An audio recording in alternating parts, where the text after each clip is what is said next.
Aujourd'hui, je suis la seule en France à avoir ce statut qu'on a créé quand je suis arrivée au sein du ministère des Armées. J'avais caché que j'étais sportive de haut niveau à l'entretien, car je voulais pas qu'on me recrute pour ça et je voulais pas être à l'armée des champions, parce que je voulais travailler. Je remplis des objectifs à 100% à l'année, alors que je suis à 50% du temps, et en même temps, ils aiment les valeurs que j'apporte au niveau sportif. Moi, je rêvais des Jeux, et je m'étais fixé ça, en fait, avec mes rééducateurs. Quand j'ai eu mon accident en 2015, on m'avait dit dans 5 ans, qu'est-ce que tu aimerais faire ? Et je dis un rêve assez fou, j'irai aux Jeux. Ça a été du coup très très compliqué de faire entendre que je souhaitais continuer à allaiter ma fille tout en visant une performance en fait sur des championnats du monde. Ça a été un combat qu'aujourd'hui je pense qu'on a mené intelligemment pour faire évoluer les mentalités. La seule fois où on est primé, c'est sur les Jeux paralympiques. Et c'est pour ça qu'on y accorde vraiment aussi un énorme attachement, c'est qu'en plus on a la même prime que les valides. Donc c'est la seule fois dans notre carrière tous les 4 ans où on est sur le même plan d'égalité. Bienvenue sur Ambition Publique, le podcast qui donne la parole à des fonctionnaires pour transmettre leur ambition pour la chose publique. Été des Jeux Olympiques et Paralympiques, Ambition Publique se devait de croiser fonction publique et Jeux. Dans un format quelque peu modifié, les agents publics de cette mini-série participent aux Jeux, soit en tant qu'athlètes, soit côté administration. Aujourd'hui, c'est Manon Geneste, chargée de prévention des risques dans l'armée et médaillée de bronze au saut en longueur des championnats du monde de parathlétisme à Paris en 2023, de revenir sur son parcours et ses missions dans une première partie et sa préparation pour les Jeux dans une deuxième partie. La partie 3 est classiquement réservée au conseil. Cette mini-série a spécialement été conçue avec le soutien de la CASDEN, la Banque des agents de la fonction publique, et plus précisément avec le Labo Innovation. Avant de commencer, n'hésitez pas à vous abonner, à noter le podcast et à le partager à 2 personnes autour de vous. Cela m'aide pour continuer à produire de nouveaux épisodes. Bonne écoute. Bonjour Manon. Bonjour. Merci beaucoup de nous recevoir ici. Alors pas à Paris exceptionnellement, mais plutôt à Bordeaux, à Castelnau en Médoc, à côté de chez toi, pour cette interview consacrée à ton parcours, tes missions en tant que professionnel, en tant que civil à l'armée, mais aussi, bien sûr, en tant qu'athlète de très haut niveau, athlète sportive pour les Jeux paralympiques. Je vais te présenter d'abord, et dans une première partie, on va revenir bien sûr sur ton parcours personnel. Dans une deuxième partie, on s'attardera beaucoup plus en détail sur ton parcours sportif, ta préparation pour les Jeux, et dans une partie 3, des conseils professionnels et des conseils aussi sportifs, bien sûr. Alors Manon, tu es née le 29 décembre 1992 à Châteauroux, et après un baccalauréat scientifique dans le lycée militaire de Saint-Cyr, tu es malheureusement réformée parce que tu es atteinte de surdité moyenne bilatérale. Tu suis alors des études pour un diplôme universitaire de technologie, un DUT, hygiène, sécurité et environnement à Niort pendant 2 ans. Tu feras notamment un stage de fin d'études à Disneyland d'une dizaine de semaines au printemps 2013.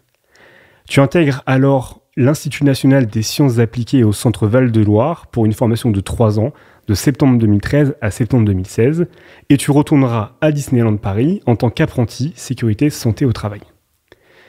Tu rejoins l'armée, une fois ingénieur, à la fin de tes études, puisque tu es recruté sur un poste de chargé de prévention des risques, santé et risques au travail depuis 2016 à Lyon pour l'état-major des armées.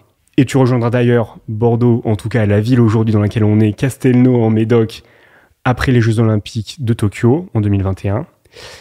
À côté de ça, tu fais beaucoup de sport, natation pendant plus de 16 ans, course à pied en lycée militaire, t'es très sportif par nature, et après un grave accident de la route en 2015 qui te laisse hémiplégique du côté gauche, c'est-à-dire une partie du corps paralysée, en l'espèce à la fois le bras et la jambe gauche, tu te spécialiseras en paratriathlon. Pour rappel, le paratriathlon, c'est de la natation, du vélo et enfin de la course à pied sur des longues distances. Cette discipline, tu la découvres dans ton centre de rééducation en Seine-et-Marne, et très vite, cela te réussit puisque tu es championne du monde en 2016 à Rotterdam dans cette discipline, ainsi que sur d'autres compétitions comme les championnats d'Europe d'aquathlon en juin 2016 à Châteauroux, dont tu es originaire. Tu cherches à aller plus loin avec les Jeux paralympiques, mais cette discipline, si elle est retenue pour les Jeux olympiques, ta catégorie d'handicap n'est pas retenue, et alors tu changes de discipline pour le 400 mètres et le saut en longueur, et tu participeras alors aux Jeux de Tokyo uniquement sur le saut en longueur, en 2021, finissant 4e dans cette discipline. Plus récemment, lors des championnats du monde de parathlétisme à Paris en 2023, tu as été médaillée de bronze avec un saut à 4,76 mètres, ton record personnel. Manon, quel est ton plus beau souvenir sur ton parcours personnel ? Il est facile. C'est l'année dernière, en effet, 2023, ce saut à 4,76 m. Et j'irais même mon premier saut de ce concours où je fais 4,73 m d'entrée. J'étais la première à m'élancer devant le public parisien à Charletti. Avec ma fille dans les gradins, elle avait seulement 15 mois. Donc ce concours restera jamais gravé. Cette médaille, c'est la sienne. C'était un gros challenge de me dire j'allais revenir ou non après une grossesse. J'avais fait le pari que oui avec mon entraîneur face à certaines personnes qui pensaient que non. Donc j'avais tout à prouver ce jour-là et je pense l'avoir prouvé avec, comme j'aime bien le dire, l'art et la manière. D'accord. Bon, un peu facile, effectivement, le plus beau souvenir personnel. Je m'y attendais un petit peu. Et on espère, bien sûr, pour la suite, d'autres souvenirs mémorables que tu partageras, bien sûr, avec ta famille et puis aussi avec la France entière. Le sport semble ancré en toi, vu à la fois ton parcours dès le plus jeune âge et ta reconversion sur une approche à la fois paratriathlon, puis après le saut en longueur. Pourtant, au niveau de tes études, tu n'as pas choisi de faire les études, on va dire, plutôt classiques pour du sport, à savoir les études en STAPS. Tu t'es orienté plutôt sur un DUT à Niort en prévention au risque travail. Comment la Manon, qui avait 18-19 ans, a réfléchi à cet âge-là? Alors j'ai eu mon bac assez tôt, à 17 ans, et en fait j'ai eu une année pour réfléchir, parce que donc j'ai été réformée par l'armée, donc j'ai pas pu rentrer au sein du ministère des Armées sur la voie militaire, et du coup cette année pour réfléchir, je l'ai passée à travailler. Et j'ai travaillé dans une entreprise que je ne citerai pas, mais dans laquelle les salariés, j'en faisais partie, n'étaient pas très bien traités. Et c'est là où j'ai trouvé ma vocation. Je savais pas quelles études faire après cette année de césure, où j'étais toute jeune, j'avais tout juste 18 ans. Et là, je me suis dit, il faut que je travaille dans l'amélioration des conditions de travail. Et c'est ainsi que j'ai choisi hygiène, sécurité, environnement. Car même si le sport faisait partie de moi, je me voyais pas en faire mon métier pour autant. J'avais une envie notamment d'être au sein du ministère des Armées, mais je savais pas dans quelle branche, vu que je venais d'être réformée.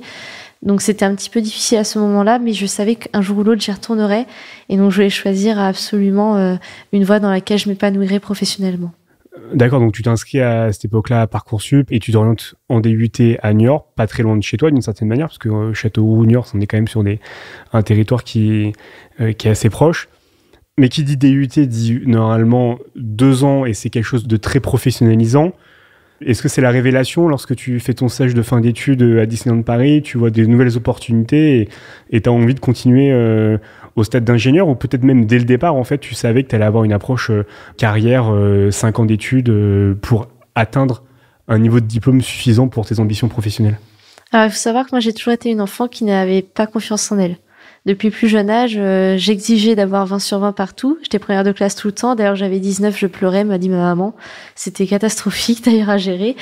Et quand je suis arrivée avec mon baccalauréat scientifique, sortie du lycée militaire de Saint-Cyr avec mention, je ne croyais toujours pas en mes capacités d'études supérieures. Donc j'ai raccroché un DUT en me disant, je pense que je réussirai à l'obtenir. Je n'avais pas du tout confiance en moi. Donc j'ai fait ce DUT à Niort parce qu'il y avait une licence professionnelle qui m'intéressait, qui était la PCSP, donc tout ce qui est protection civile et sécurité des populations, car j'avais ce goût pour le côté militaire. Moi, je voulais rattacher la sécurité civile par la suite, d'une quelconque manière. Donc j'avais trouvé vraiment ce chemin-là.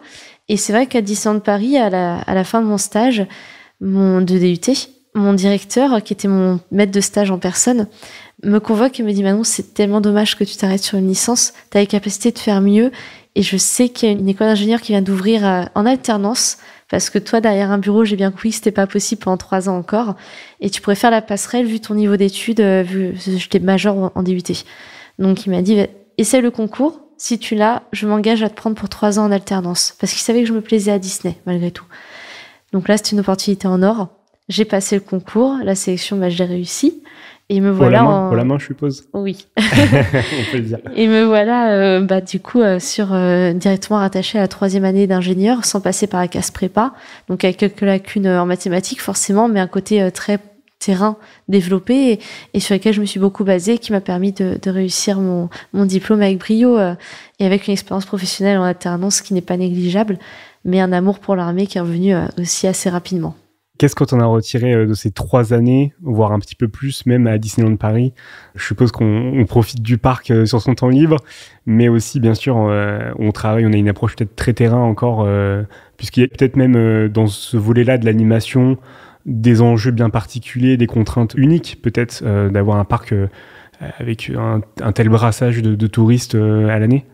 Alors, on n'imagine pas, mais Disneyland Paris, c'est le premier mono-employeur de France, hein, donc 15 000 salariés à l'époque. Je crois que c'est encore grandi, mais quand j'y étais, c'était 15 000 salariés au même endroit. Une approche de prévention des risques qui est gigantesque, parce qu'il faut une équipe vraiment solide, et on était tous sur des rôles très dispersés, très appropriés. Et du coup, moi, j'étais sur la branche maintenance des attractions. J'aimais beaucoup en termes de prévention. Et ça m'a ouvert, mais j'ai touché à énormément de choses à Disneyland Paris dans la terme de prévention des risques professionnels et industriels. C'était très, très intéressant. Sincèrement, il y a moyen d'y faire sa vie, tellement c'est riche, tellement c'est... Enfin, vraiment. Et j'ai eu un parcours avec des personnes toutes diverses et variées. En plus, ça parle à moitié français, à moitié américain, donc c'est très, très enrichissant. Tu parles couramment anglais Moi, pas du tout. Mais j'avais beaucoup progressé grâce à mon maître de stage, notamment, qui était très axé là-dessus et qui voulait me faire progresser en anglais. Donc, vraiment, il y a matière à progresser d'un point de vue personnel, professionnel au quotidien. Donc, j'en ressors avec 3 ans, un peu plus de 3 ans, du coup, d'expérience professionnelle magique. Et c'est beau de le dire parce que c'est Disneyland Paris, donc c'est la magie au quotidien. Et je sais que j'arrive avec des armes, entre guillemets, professionnelles au ministère des Armées, qui sont pas toutes faites, mais quasiment. Il me restait plus que la culture militaire à apprendre. Mais d'un point de vue bagage professionnel, je pense que Disneyland Paris m'a permis d'arriver avec un bagage solide. Faire tes armes pour aller au ministère des Armées, y retourner peut-être, quand on est en lycée militaire à Saint-Cyr, peut-être qu'on est déjà sous le régime ministère des Armées, mais en tout cas, on bénéficie de cette culture militaire. Comment ça s'est déroulé, cette transition professionnelle? Tu as passé un concours, ou en tout cas un entretien, un recrutement, comment ça s'est passé? Alors en fait, j'étais très honnête avec mon maître de stage, du coup, à l'époque de Disneyland Paris, en lui disant que je souhaitais aller passer le concours. Donc c'était sur mon temps d'apprentissage, car j'ai dû passer en amont pendant encore mes études. J'étais en dernière année d'études d'ingénieur. Et il m'a laissé l'opportunité d'y aller, gentiment. Donc c'était à Lyon, et j'ai passé le concours de fonctionnaire comme tout le monde. J'ai souhaité passer celui de catégorie B, car j'étais déjà dans le sport de haut niveau. Et je ne souhaitais pas postuler sur un catégorie A alors que j'étais futur ingénieur, donc j'étais en droit de le faire. Mais je me trouvais pas légitime à le faire, car je savais que j'allais avoir des déplacements à l'étranger sur mon temps de travail, qu'il allait sûrement y avoir une adaptation de poste. Et je me sentais pas légitime à toucher un salaire de catégorie A, donc d'ingénieur, en ayant ces privilèges-là. Donc avec mon ressenti intérieur, je n'étais pas en accord avec ça. Donc j'ai passé catégorie B, j'ai été reçue. Et donc, j'ai fini le 30 septembre à Disneyland Paris. Le 1er octobre, je commençais directement au ministère des Armées à Lyon. Donc, la transition était rapide. D'accord, donc refuser, parce que c'est le terme, de passer le concours A, alors qu'aujourd'hui, avec le recul, les aménagements, c'est possible. Les aménagements pour une carrière de haut niveau, tout en étant ingénieur catégorie A. Est-ce que d'ailleurs, peut-être, c'est quelque chose que tu envisages, toi, dès maintenant? Alors, en fait, ça a toujours été possible. Je savais pas, mais ça aurait été possible. Mais c'était moi plus avec le point de vue du salaire. Je me sentais pas légitime à toucher un salaire de quelqu'un qui travaillerait à 100%. D'accord. Mais alors, chargé de prévention des risques, à quoi ça correspond? Est-ce que d'ailleurs c'est différent, je pense quand même, de Disneyland Paris? Raconte-nous un petit peu ton métier. Alors en fait, le métier, c'est le même partout en France, peu importe où on soit dans l'entreprise. Donc, entre Disneyland Paris et le ministère des Armées, c'est la profession qui change, les professions que je côtoie, en fait. Mais le poste en lui-même, c'est le même. C'est faire en sorte que nos militaires, au sein d'un régiment, soient en bonne santé quand ils s'entraînent en France et puissent partir en opération extérieure dans les meilleures conditions physiques et mentales. Donc moi, je suis vraiment sur la santé et sécurité au travail et ça touche tous les risques professionnels possibles. Donc, il y en a quand même 52. On va éviter de les énumérer, puis ils sont pas tous touchés par ces 52 risques professionnels. Et le risque industriel, tout ce qui est risque incendie, etc. Donc, c'est très large. Moi, je suis pas spécialiste, par exemple, de l'électricité, du risque électrique, mais je vais savoir parler avec un électricien, etc. C'est un exemple. D'accord. Tu as peut-être l'interface entre les différents spécialistes de chaque risque et comment on les applique à une base, un groupement de défense ou là où peut-être les militaires s'entraînent et séjournent. En fait, au sein d'un régiment, je vais être capable, en effet, de détecter s'il y a un risque pour leur santé, quel qu'il soit, ou pour les infrastructures, de l'identifier, de l'analyser et d'interpeller le professionnel en question pour qu'il vienne résoudre le risque. Donc voilà, je parlais d'un électricien. Si on a un risque électrique, je vais savoir lui dire ce qui se passe et qu'il vienne réparer. faire son propre diagnostic, mais réparer surtout. Mais là, le but, c'est d'être l'interface, en effet. Et si accident il y a, je suis capable de faire des arbres des causes, de remonter l'accident, de trouver des solutions pour après, enfin, de faire des propositions au chef de corps. Est-ce que, chargé de prévention des risques, il y a une dimension accessibilité, inclusion, ou c'est deux choses différentes, c'est pas forcément le même poste? Alors, aujourd'hui, c'est scindé. Au sein du régiment, c'est scindé en deux postes différents. Néanmoins, forcément, à des moments, ça se recoupe. Parce qu'on parle aussi d'ergonomie du travail. Et quand on a un accident de travail, par exemple, je me dois d'accompagner la personne à son retour au poste avec la médecine du travail. On fait le travail ensemble, c'est un travail collaboratif. Et donc ensemble, on va travailler sur l'adaptation de son poste de travail. Donc c'est pas mon intitulé de poste en premier, c'est pas ma fonction principale. Néanmoins, j'ai été formée à ça dans mes études, donc je suis capable de répondre et d'orienter, en tout cas, la personne qui est touchée par ça vers la médecine du travail, en ayant moi-même quand même une réflexion sur le sujet et un regard critique sur ce qui va être mis en place. Et concrètement, là, ça fait 7 ans maintenant que tu es chargé de prévention des risques. Comment ces missions ont-elles évolué entre le moment où tu es sorti d'école, où tu étais à Lyon, tu es venu à Bordeaux? Professionnellement, comment ça a évolué? Quand je suis arrivée au ministère des Armées, donc à l'état-major zonal de Lyon, c'était un poste très administratif que j'occupais, où je faisais beaucoup de veille réglementaire et par moment avec mon équipe, on était un bureau prévention, on allait sur le terrain dans les régiments pour les aider. C'était des visites d'assistance et de conseil, ce qu'on appelle, pour vraiment les aider à augmenter leur niveau de prévention. Donc on rencontrait le chargé de prévention, le commandant en second, donc le numéro 2 du régiment, et on faisait une visite sur 2 jours par exemple pour vraiment les accompagner, faire un audit un petit peu, mais de conseil. Et en fait, quand j'étais mutée à ma demande en région bordelaise, j'ai souhaité retourner sur le terrain. Donc d'où ma mutation au sein d'un régiment, et là j'ai changé la casquette. D'accord. Je suis plus dans l'aide, mais je suis redevenue en fait chargée de prévention. Et par contre, je me fais moi-même auditer par mes homologues de Bordeaux maintenant, qui viennent, et on se connaissait d'avant. Donc, parce qu'on était vraiment homologues entre Lyon et Bordeaux. Ils ont le même statut que quand j'étais à Lyon. D'accord. Et maintenant, je me fais auditer. Mais par contre, ça me permet d'avoir du coup cette vision zonale que j'avais et de l'appliquer au sein d'un régiment pour remettre le régiment sur pied et vraiment me dire qu'on est sur la meilleure lancée possible pour garantir la santé et sécurité au travail de nos militaires et de nos civils de la défense. Effectivement, très complémentaire cette approche à la fois de plutôt macro-zonale et puis ensuite arriver sur prendre le poste des personnes avec qui tu travaillais, enfin prendre le poste, entendons-nous bien, mais se retrouver beaucoup plus encore spécialisé, spécifique sur un régiment en particulier. D'accord. On parle beaucoup de chargé prévention des risques. On a parlé de l'armée, forcément. Est-ce que c'était cette combinaison des deux, donc il n'y avait pas d'autre poste plus parfait pour toi que cette finalité professionnelle, ou d'une certaine manière, chargé de prévention des risques, tu aurais pu le faire dans le privé. Aujourd'hui, tu pourrais le faire dans le privé. Comment tu vois ça? Est-ce que c'est la case fonction publique d'abord, ou est-ce que c'est la case chargé de prévention des risques d'abord? Alors très honnêtement, aujourd'hui, on me propose des postes dans le privé. D'accord. Parce que mon côté aussi sportif de haut niveau intrigue et c'est des valeurs, voilà, on y reviendra sûrement, mais c'est des valeurs qui intéressent aujourd'hui. Je refuse parce que pour moi, mon attachement au ministère des Armées, il est fort et je pense que depuis toute petite, c'est une vocation. J'ai toujours voulu porter l'uniforme, je le porte pas en tant que tel, hein. Je porte l'uniforme sportif, donc c'est un autre uniforme, mais j'ai besoin de me sentir utile. Et le ministère des Armées, j'ai toujours eu un énorme respect pour ce que font nos militaires. Et encore aujourd'hui, je l'ai, ce respect. Et je pense qu'il me tiendra jusqu'à la fin. Donc, j'ai une envie sincère de continuer de faire ma carrière au sein du ministère des Armées, toute ma carrière, oui. D'accord, ok. Parce qu'on est sur ambition publique quand même. Donc... très bien. Bon, je te rassure, beaucoup d'invités me répondent plutôt à la case fonction publique d'abord. Est-ce que tu as une ambition pour la fonction publique? Une ambition peut-être pour l'armée particulière? Si je peux avoir une ambition pour la fonction publique, ça serait de développer le statut que j'ai. Aujourd'hui, je suis la seule en France à avoir ce statut qu'on a créé quand je suis arrivée au sein du ministère des Armées. J'avais caché que j'étais sportive de haut niveau à l'entretien, car je voulais pas qu'on me recrute pour ça et je voulais pas être à l'armée des champions, parce que je voulais travailler. Et aujourd'hui, ils se sont trouvés dans une difficulté à ce moment-là, en se disant mais il faut quand même qu'elle s'entraîne. Au début, je travaillais à 100%, 38 heures par semaine, et je m'entraînais en parallèle en du paratriathlon. Ma santé a été compliquée à gérer, j'ai été hospitalisée, etc. Je vais pas revenir là-dessus, mais c'était très compliqué.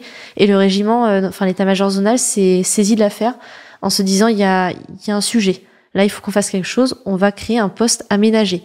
Et c'est très, très compliqué à obtenir parce qu'en fait, c'était soit armée des champions détaché à 100% pour faire du sport, soit je travaillais à 100%. Et on a milité avec mon chef d'état-major pour obtenir le contrat que j'ai, c'est-à-dire 50%, 50%. Et vu que j'étais civile de la défense, d'un point de vue assurance, c'était très, très délicat à mettre en place. Aujourd'hui, la convention, elle existe depuis 2017. Elle se passe très bien. Tous les ans, on la re-signe ensemble. Et vraiment, mon régiment est fanat de cette situation parce que pour eux, c'est tout bénéfique. Ils ont quand même quelqu'un. Je remplis les objectifs à 100% à l'année, alors que je suis à 50% du temps. Et en même temps, ils aiment les valeurs que j'apporte au niveau sportif. Et même ma manière d'être, l'exigence que j'ai au travail parce que je l'ai dans le milieu du sport.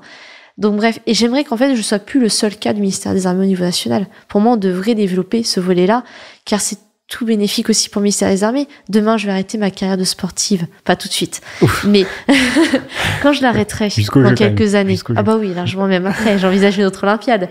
Mais le ministère des Armées, c'est très bien que je vais me sentir aussi redevable parce que j'ai un cœur et j'ai une conscience professionnelle et en plus une vocation pour moi. Donc je vais rester derrière et je vais rester en étant déjà formée et en ayant déjà la culture militaire. Donc je vais pouvoir reprendre un poste à 100% en n'ayant pas du tout perdu de temps. Et faire un travail à 200%. Alors, parce que comment tu t'arrives... là, il faut nous expliquer comment sur un... Donc, tu as un aménagement, 50% de ton temps de travail, et tu arrives à atteindre des objectifs, en tout cas à faire que le régiment soit conforme, comme tout collègue qui est sur la même mission. Exactement. Alors, j'ai cette chance d'avoir un commandement, donc un chef de corps et un commandant en second auquel je reporte directement, qui sont très compréhensifs et qui me donnent des objectifs en fonction de mon temps de présence, bien entendu. Néanmoins, ils savent que j'ai un niveau d'exigence très élevé et souvent, je les invite à me rajouter 1 ou 2 objectifs parce que j'aime bien le challenge. Donc là, on avait des ambitions qui étaient très, très grandes ces 2 dernières années pour remettre le régiment vraiment sur pied au niveau prévention. Je suis aidée pour cela. En plus, en arrivant au régiment, j'ai appris à manager quelqu'un. J'ai un adjoint. C'est nouveau pour moi.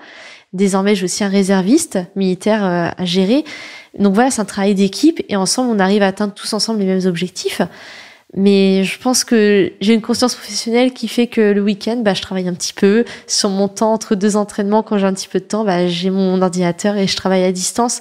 Au début, je travaillais même pendant mes stages. Et là, récemment, mon chef m'a dit, Manon, ça y est des jeux, tu me laisses ton ordinateur au service informatique et tu pars sans pour ton stage de préparation, pour tes championnats du monde. Je veux pas que tu l'aies. Et tu respectes. Et je respecte, c'est un ordre, c'est un militaire, c'est un colonel. Et je comprends qu'il a envie que je réussisse mes jeux et c'est tout à son honneur, parce qu'il a compris l'enjeu aussi pour moi. Et je pense pour le ministère des Armées qu'on aille faire la meilleure place possible. Ça fera, j'espère, rayonner le ministère des Armées. Donc, il a compris le double enjeu, en tout cas. D'accord, donc belle ambition de pouvoir aussi après diffuser aussi ce schéma-là de 50-50 en tant que sportif de haut niveau et professionnel. La petite dernière question de cette partie 1 sur son parcours personnel, tes missions. Un objet, une œuvre d'art, un film, un livre qui, pour toi, désigne ce qu'est être un fonctionnaire, mais surtout ce qu'est être un chargé de prévention des risques. Quelque chose qui pourrait s'en rapprocher. Alors, son métier en tant que tel, je vois pas énormément de choses sur lesquelles on pourrait se rapprocher. Néanmoins, j'aime bien utiliser au quotidien quand j'ai des personnes qui voient pas trop l'intérêt de mon métier ou quand je débarque dans les ateliers, ça m'arrive pas souvent, mais et je vois que j'ai des petits réfractaires à mon métier parce qu'ils me disent oui, mais vous nous embêtez avec vos normes, avec vos chaussures de sécurité. Moi, quand je pars sur le terrain, en mission extérieure, j'ai pas tout ça. Oui, mais là, t'es sur ton lieu de travail.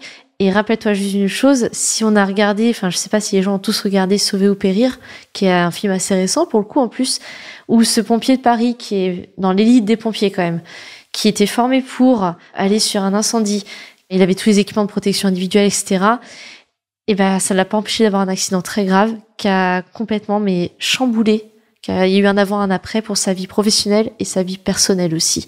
Donc l'impact, il peut être très grand d'un accident de travail.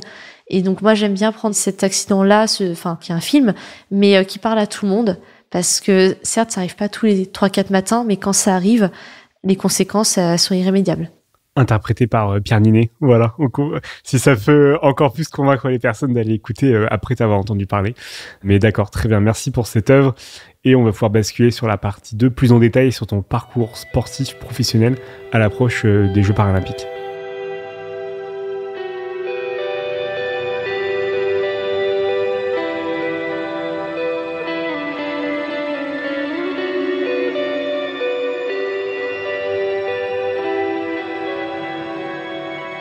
Manon, on a exploré ton parcours professionnel dans cette partie 1. Désormais, c'est autour de ton parcours de sportif professionnel, avec cette relation singulière aux Jeux paralympiques, thème de ces épisodes un peu hors série.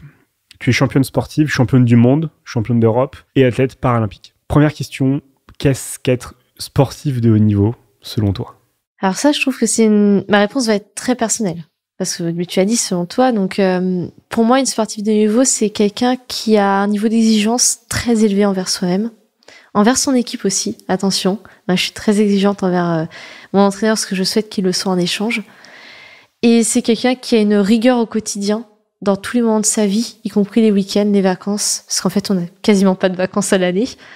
Donc voilà, je pense que c'est beaucoup de rigueur et beaucoup d'exigence, de professionnalisme. Ça, c'est important.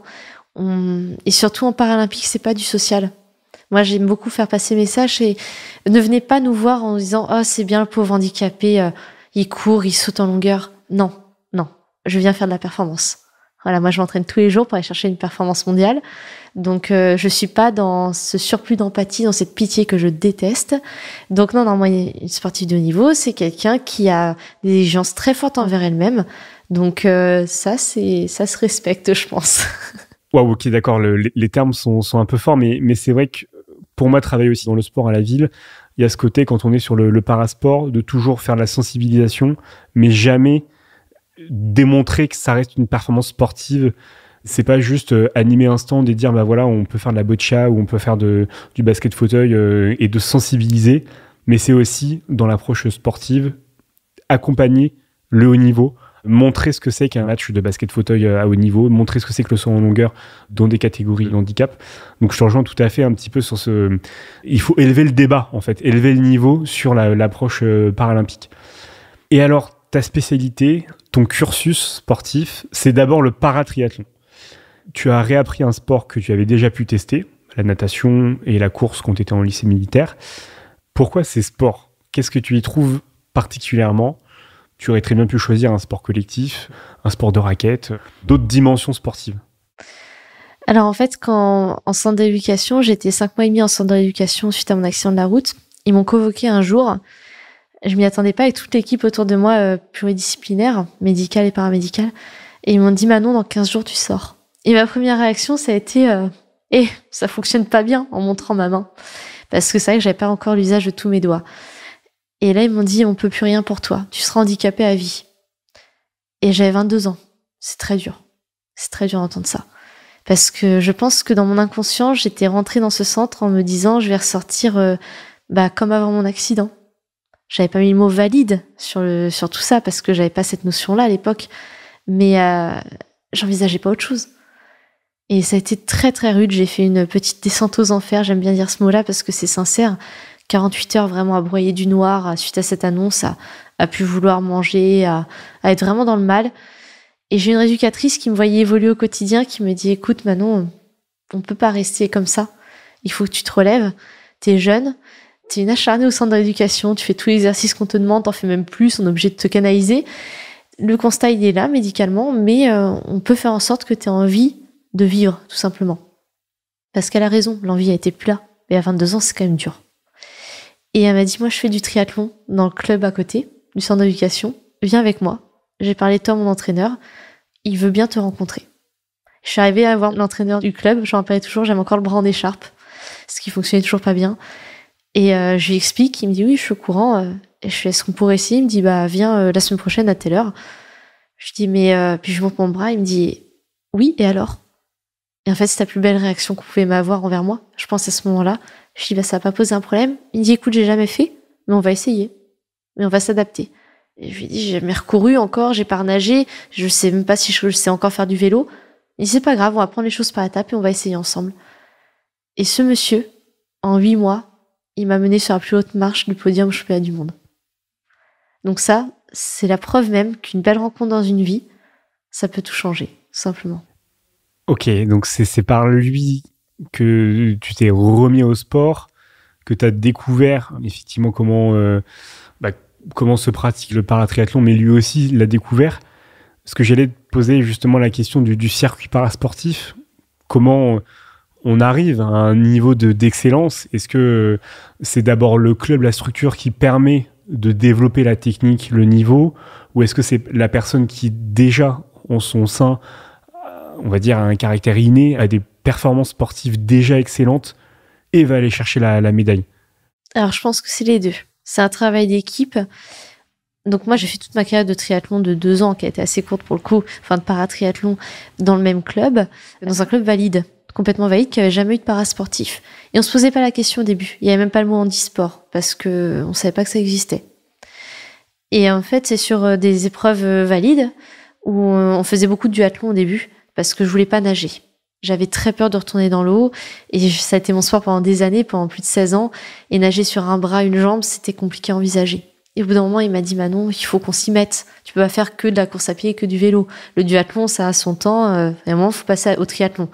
Donc, mon entraîneur me dit ça et il se dit, je vais prendre contact avec Yannick Bourseau, qui était un paratriathlète, qui a eu un plexus brachial au cours de sa vie et qui nage sur un bras. On a pris tous les deux contact avec lui, du coup, et il a accepté, du coup, de nous aider à savoir comment me remettre dans l'eau, etc. Et Yannick a suivi un petit peu mes performances de loin. Et du coup, il en a parlé en triathlon national, qui là m'a contacté et il m'a dit, Manon, ce serait bien qu'on se rencontre. Et du coup, de là, il m'a fait faire un petit stage avec l'équipe de France, mais j'étais rien, les championnats de France, et je suis championne de France. Et donc là, mon destin a basculé ce jour-là. Je n'étais pas du tout prédestinée à faire quoi que ce soit, j'envisageais pas du haut niveau, moi. Tout ça pour dire que, si on veut synthétiser, bien sûr, il y a les performances au sein d'un club, un entraîneur qui va vraiment vous pousser à vous dépasser, et etc. Mais il y a aussi et surtout savoir si le sportif est capable de faire du haut niveau et s'il a les prédispositions pour le faire, parce que tout le monde ne sera pas champion paralympique demain. Mais il faut encore savoir que c'est possible. Et aujourd'hui, je pense qu'en France, on a un gros travail à faire aussi sur la détection des jeunes talents. Peu importe l'âge, jeunes talents, c'est en sens, même s'ils sont accidentés à 25 ans, ça peut rester un jeune talent très prometteur. Moi, j'aurais pas eu cette belle rencontre avec Yannick Bourseau, je serais pas là à vous parler aujourd'hui. Donc un petit peu des deux, des prédispositions et aussi des belles rencontres. Et donc le paratriathlon, ça a été vraiment la discipline, parce que t'aimais faire de l'endurance, c'est quand même quelque chose de particulier, de courir sur des longues distances. Je sais, quand on est jeune, on préfère plutôt faire du 400 mètres, du 200 mètres, des courtes distances, et après quand on grandit, on commence à courir des semis, des marathons, et tu n'as pas envisagé d'autres disciplines. Quand j'ai commencé paratriathlon, en fait, j'ai rien envisagé. Je faisais ça pour vraiment me reconstruire et avoir envie de me lever le matin. Donc j'y allais pour garder et retrouver surtout cette envie de vivre au quotidien. Donc j'envisageais pas de faire de haut niveau du tout. Et quand ça m'est un petit peu tombé dessus, c'est le cas de le dire, avec cette première victoire en Coupe du Monde, les championnats d'Europe juste derrière, en aquathlon, championne d'Europe, championne du monde, on n'a pas envie de changer de discipline, faut être honnête, hein. La porte est ouverte, on est sur la plus haute marche, pourquoi changer maintenant? Donc je pense que physiologiquement, et maintenant avec du recul, on le sait, même avec mon entraîneur actuel, j'ai des prédispositions génétiques pour faire plus de l'endurance qu'autre chose, d'où mes petites lacunes en longueur par moment au niveau de la force et de la vitesse. On essaie de les combler, mais quand physiologiquement, vous n'êtes pas faite pour faire du sprint, le travail il est plus dur. Donc je pense que j'ai eu la chance de commencer sur le meilleur des sports pour moi sans le savoir. Mais à vrai dire, moi je crois pas au hasard. Donc je pense que c'était écrit ainsi. Donc le sport vraiment comme moteur de vie à ce moment-là. En termes de financement, ce qui est un coach, il faut le payer, il faut s'entourer, il faut se staffer quand on arrive sur des championnats d'Europe, championnats du monde. Il y a combien d'athlètes concurrents dans ces catégories-là? T'étais la seule française en lice? Comment ça se structure? Alors, en paratriathlon, j'étais la seule française, en effet. Et le paratriathlon est encore aujourd'hui rattaché à la Fédération française de triathlon valide. Donc, c'est pas pareil que le parathlétisme actuellement pour moi, parce que je suis passée Fédération française handisport. Donc, c'est deux financements complètement différents. Le paratriathlon, à l'époque, moi, quand je l'ai connu, dès lors que j'ai fait mes preuves au niveau mondial, mais vraiment des bonnes preuves, beaucoup de choses m'étaient payées, de déplacement, pas le vélo, donc là j'ai eu un mécénat, etc. parce que j'avais pas de quoi me payer un vélo en carbone. Je suis arrivée sur la première Coupe du Monde avec un between en aluminium. Ça coûte combien un vélo en carbone?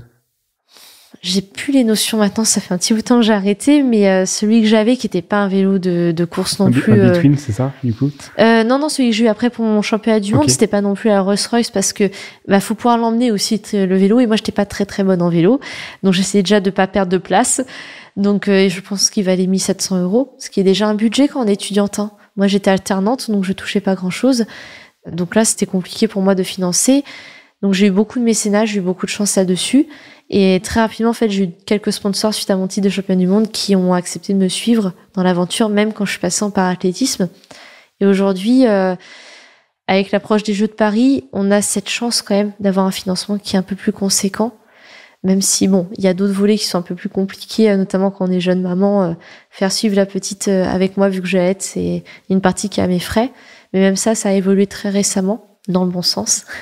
Donc voilà, il y a des choses qui restent à notre charge, mais moi j'ai la chance quand même d'être une athlète maintenant avec un petit palmarès, et ça me permet d'avoir des sponsors, plus une aide par le ministère des Sports, parce que je suis sur liste élite et parce que je suis déjà sélectionnée pour les Jeux. Donc en fait, suivant le niveau auquel on est, et suivant notre étape de carrière, on n'a pas le même financement, c'est certain. Et l'impulsion de Paris 2024 a énormément aidé, je pense, beaucoup de sportifs, même des jeunes talents, à avoir de quoi financer leur saison, car dans le handisport, on n'en vit pas. Faut être très honnête, ou faut être champion paralympique. Et c'est pour ça que je travaille aussi en parallèle, hein. C'est parce que faut payer le loyer, enfin le prêt, faut nourrir ma fille, donc voilà. Il y a aussi ça, donc faut être conscient que on fait du handisport souvent par passion. Honnêtement, moi je veux le dire et le crier haut et fort. L'année dernière, on m'a souvent posé la question: ah, t'as fait 3e à Paris au championnat du monde, la prime elle devait être sympa pour toi et pour ton entraîneur. La prime, elle a été de 0 €. C'est comme ça. Voilà. La seule fois, et c'est pour ça que pour nous c'est très important, la seule fois où on est primé, c'est sur les Jeux paralympiques. Et c'est pour ça qu'on y accorde vraiment aussi un énorme attachement, c'est qu'en plus on a la même prime que les valides. Donc c'est la seule fois dans notre carrière tous les 4 ans où on est sur le même plan d'égalité. Tu dis prime parce que c'est l'État qui rajoute, en plus de la récompense du tournoi, du championnat, ou c'est que non, il n'y a pas de récompense. T'as fini 3e y a pas, j'ai eu une médaille, et j'ai eu une peluche que j'ai donnée à ma fille, et je suis repartie. Et après, c'est la passion. Donc, une médaille, une peluche, 0. Oui, mais en fait, c'est pour tous les athlètes français en handisport comme ça. Actuellement, en parathlétisme, je suis pas un cas isolé, loin de là. Mais il faut être conscient de ça. Mais parce que notre fédération française handisport n'a pas les moyens de nous primer, on essaye de développer. Déjà, la fédération française handisport a énormément de disciplines à gérer.